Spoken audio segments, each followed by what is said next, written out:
with a little recap from this past weekend's Arkansas game. Um, sure. Thank you. Just a recap from the game. Certainly, the first thing that stood out: a great crowd, great atmosphere, loud, just exactly what you expect at Tiger Stadium. So, certainly appreciate our fans showing up and creating such a great home field advantage for us. We really appreciate that, and look forward to seeing that again back in when we get back in October. A battle for the boot, a rivalry game, Arkansas. I was really impressed after watching the film. They played very well coached football team on all sides. Their offensive game plan was outstanding. Defensively, did some really good things. And we had to overcome. We got off to a slow start offensively, but our defense didn't. They actually got off to a really good start and kind of gave us a chance to kind of settle in offensively. And once we're able to do that, got it moving. I thought what stood out was our our perseverance. We get down 14-3 with like 48 seconds to go in the half, and that was a huge touchdown for Arkansas, but our offense moves the ball down the field with 48 seconds on the clock and scores. And that was a big touchdown. We come out in the second half, score again, and turn the momentum around. And certainly, Arkansas answered, and we answered back twice when they tied the score. But I think what was really big in that game, and sometimes you look at it differently after the game and when you get a chance to watch the film. But after we gave up the fake field goal, the way our defense dug in and refused to give up a touchdown in that situation was huge. That can be overlooked in many instances, but the resolve of our defense to dig down and hold them to 3 after giving up a fake field goal, which, as you know, emotionally can take the wind right out of you. Our guys hung in there, battled, and only gave up the field goal and forced them to use 2 timeouts, because that comes back later when they don't have any timeouts, where we can control the clock later in the game. So very pivotal situation in the game where our defense was really resilient. Now, there was some self-inflicted wounds that we're going to have to clean up, but all in all, Daniels again, Neighbors, the running game was really solid. Really liked what we saw there. Thomas, there were playmakers out there on the offensive side of the ball. We come up with a big sudden change turnover. So a lot of good things there to get that win, and again, things to build off of going into this week against, Ole Miss, who we know to be an outstanding football team. We got to go there on the road. And again, outstanding offense, number 2 in the SEC. Very aggressive defense. One of the top defenses in the SEC. I think they're second in the SEC in sacks. They're going to get after it. Jackson Dart's been, resilient, tough, physical quarterback. He's thrown for over 1,000, and he's rushing the football as well. We know about Judkins from last year. Watkins leads them in receptions. And then, again, a very difficult defense to go against because they're so physical and aggressive. So, a rivalry game again in terms of the Magnolia Bowl trophy game. And again, got to go on the road against another SEC opponent. So, looking forward to the challenge. We've got some things that we've got to get better at, just like everybody else in the country, but looking forward to the challenge. So, one thing I do want to announce, Jaden Daniels was the SEC co-offensive player of the week for the 2nd consecutive week, so congratulations to him. And he also becomes only the 6th player in FBS history with 10,000 passing yards and 2,000 rushing yards. So congratulations to him as well. So, open it up to questions. A lot of great positives, certainly, but you talked about the unforced errors or self-inflicted wounds. How much of those were just responsibility losses? I guess, obviously we know the long, deep toss was, but the tight end across the middle, what did you see in that one as well? Yeah, so they flooded a zone into the short field. And again, that's a pass coverage situation where, we certainly have to recognize that and pick that up. That's a common occurrence in college football where, somebody floods a zone and a linebacker doesn't see it and he's got to get to that coverage. So we weren't in a great coverage for that. If we're in a rolled coverage or a different coverage variation, we probably pick that up pretty easily. But that's something that we've got to get taken care of. No, that would actually be the Mike linebacker. Yeah.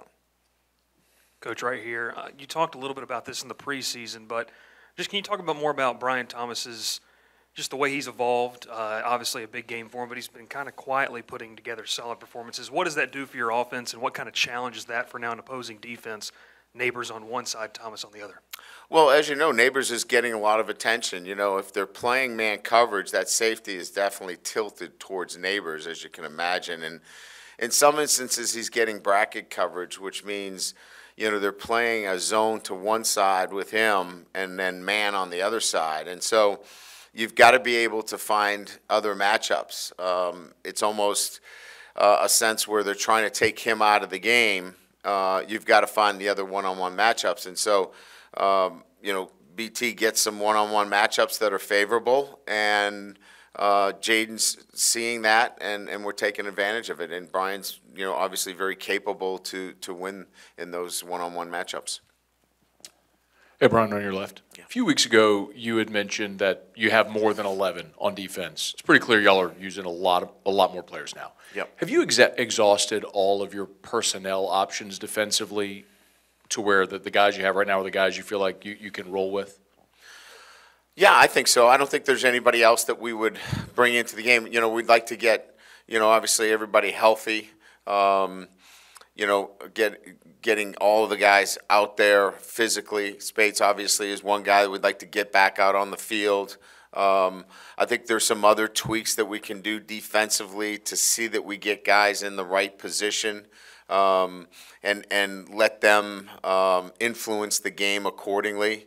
So there's not another guy that, let's take a red shirt off of a particular player or another guy that's going to get in the rotation. You might see some players play a little bit more, but the group of guys that we have playing on the defensive side of the ball, we just have to play, to me, and we were talking about this from a defensive perspective, we have to do the ordinary things extraordinarily well. And I know that's an overused cliche that we hear so many times, but we're having a tendency of trying to chase too many plays on defense. And what I mean by that, we're trying to make plays that are really not our place to make, and we just need to do our job. And I think once we settle down and just do the ordinary things extraordinarily well, this can be a really good defense because it's shown itself to have resiliency and toughness and the players necessary to do that. Yeah, Brian, right here. Do you feel like this year's team is starting to play with the same resolve that last year's team had? Can you start to see that? I'm seeing that starting to evolve and that identity. And look, I mean, there are times when you play in quality competition that you get a better sense and feel for your team, and especially when you're down, right? We weren't down against Mississippi State at any time. We weren't down at any time against Grambling. And we really didn't have the right mix, a mindset going into the Florida State game. So this was our first chance really to identify who we were when we got down late. And we immediately responded, and we came out in the second half and played the kind of football that I expect. Never flinching, knowing that we were going to take some more shots, and when we gave up a play, we forgot about it and we got to the next play. And so that, in answering your question, starts to form an identity as to who you are. And I think that we're seeing some resiliency from last year to this year. Hey, Coach, right in the middle. Although he had some growing pains coming into the season, Deshaun Womack has made an impact coming off the edge.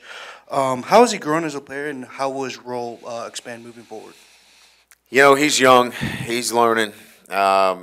You know, he couldn't even keep his helmet on when he was out on the field. So we got to teach him how to buckle his chin strap and do all that kind of stuff. So,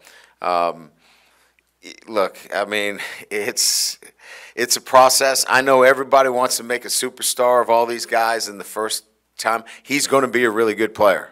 And I don't want to take anything away from the young man, but there's a process that he's got to continue to do the little things the right way, and he's making progress. And as you see, we're getting him on the field in our dime package and our nickel package because he can rush the passer.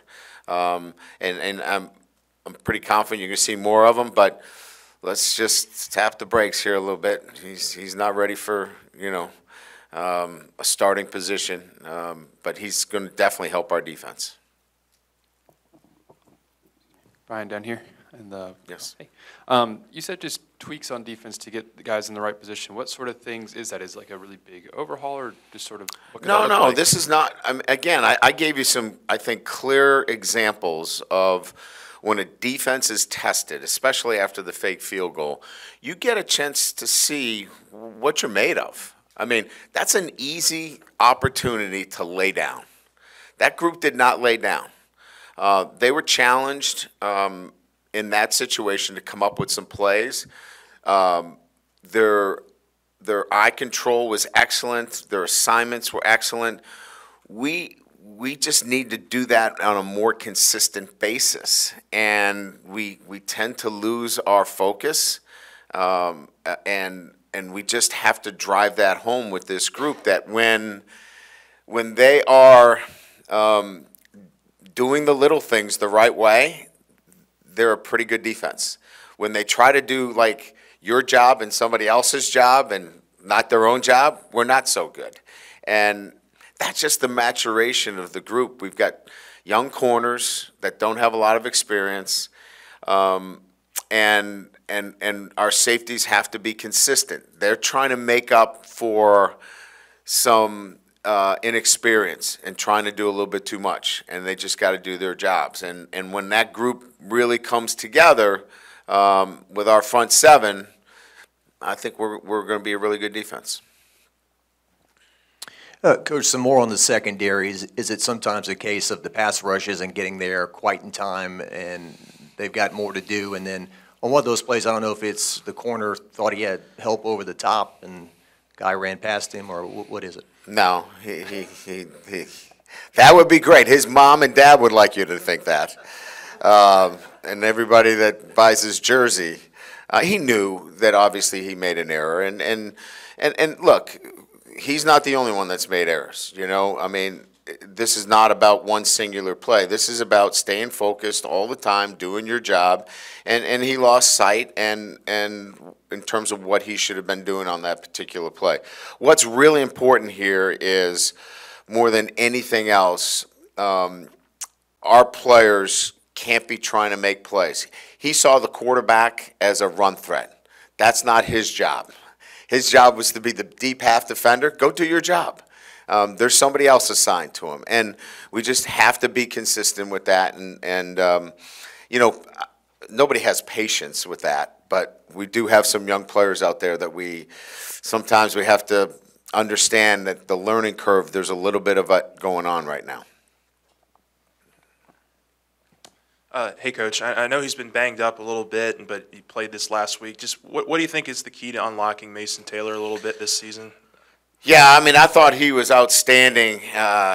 Look, he was playing at probably 60, 70%, and he gave us everything. He was gritty. He was tough. You know, he made a couple of big catches when we needed him late. I don't think there's any key to unlocking him other than just getting him healthy. When he's healthy, he's a very important part of what we do, and he's going to contribute heavily to what we do once we get him at full strength. Coach, going back to the end of the game, you talked about how you decided to handle the clock, but why run 3 plays there instead of taking a knee 3 times? Well, we weren't going to score. So, in that situation, you could definitely make the case, and we talked about using our center play, which is to just slide the ball to the middle of the field with a direct snap and center the ball. That was certainly an option. We discussed it, but we felt more comfortable with the shotgun snap because that's what we do most of the time. Hey, Coach, over here. Andre Sam in the back end, secondary for y'all, had an interception for y'all this past Saturday. He's been very aggressive, making tackles, been kind of all over the place, over the field. But what's basically your just input on what you've seen from Andre Sam? Yeah, he's made progress. I'll give you an example. The interception he made, he would not have made that interception earlier in the year, especially against Florida State. He wasn't playing the post deep enough. He's getting great depth on the post now so he can break up on the over route. We were a little bit short in depth in that deep post position. So he's done a really good job there. He's got to continue to make those open field tackles. So that'll be an area that we'll concentrate with him on. But he's so coachable and plays with great energy, great enthusiasm. Love to coach him every day, and he just wants to get better. That's all right. That's a guy that you want to coach. Hey, Coach. Last year at times, Jaden, if he'd had a slow start, Auburn, Arkansas, I know he's banged up a little that game, but that it kind of continued through 4 quarters. Yeah. This year, a game like this, he has a slow start, but then ends up winning SEC Player of the Week and bouncing back. What does that speak to in terms of maturation or growth or, whatever it is with him as a quarterback? Great coaching, obviously. That's what it is. Certainly, this is about Jaden Daniels' experience and, knowing what he needs to do to get himself back into rhythm. He was not in great rhythm early. He saw that. He sensed that. He knew that he had to find the right triggers himself because he had been down that road before, and he couldn't get himself back into that rhythm. So I think just the experience himself that he's had to allow himself to find that rhythm that he needed is the difference, and reminding him of it. His drop was a little bit slow, and then he rushed his delivery. He got back into a great rhythm, and it was pretty clear by the second quarter he was back to that kind of consistency. So it speaks to his experience, his knowledge of what he needs to do to be the elite quarterback that he is, and he made the self-corrections based upon the experience that he's had before, and good for him. Brian, on the roughing penalty on Harold, after getting to go see it on film, curious what you saw, and then also, how do you all teach your pass rushers what to do in that situation when the ball is out? Well, we actually talked about it. We had a perfect example of that last week or the week before, where Andre Sams had a collision over the middle with a Mississippi State player, where he did a terrific job, and we slowed it down in front of the team, where it could have been a targeting penalty, but he led with the shoulder, did not come near the head or the neck. And it's what we said. You have to be intentional when you're hitting somebody today. You have to be intentional about how you hit them. If not, if you lead with the helmet, if you get into the head or the neck, you put yourself in jeopardy of a targeting penalty, which hurts the team and hurts you. So we had actually shown that video to our team last Monday. So Harold knew exactly. He was running full speed at a quarterback that was out of the pocket, and just trying to get him on the ground. Hit him in the chest with his arm, extended his arm into his chest, didn't get to the head, didn't get to the neck, and it was interpreted as unnecessary. We think that was as unnecessary as Logan Diggs, late in the game, getting a two-hand hit into the face. So we'll leave it up to our supervisor officials to give us guidance on that, and he'll look at the plays and report back to us. Speaking of Logan Diggs, just your ability to run the ball late and just the run game kind of coming along in the last couple of weeks as well. What are you seeing there from the offensive line perspective that's making that possible, and obviously some skill from Logan? Yeah, I think it's comprehensive. I think it's the offensive line certainly doing a great job, combination blocks. I think the backs are running hard with intent. We're not looking to bounce it out. We're low pads. We're taking 4, 5, 6 yards, putting ourselves in good down and distance situations accordingly. We're getting better blocking on the perimeter from our receivers that are allowing some of these runs to open up to be bigger runs. So I think it's just a commitment to a physicality that you need in your run game. Ryan, just an injury report for the week? Yeah, so leading into it, we don't have anybody right now that we would list as anything but probable for the game. You mentioned also last week that I think it was that Malik Neighbors had, over the course of his career, learned how to play every receiver position. How did he get to that point?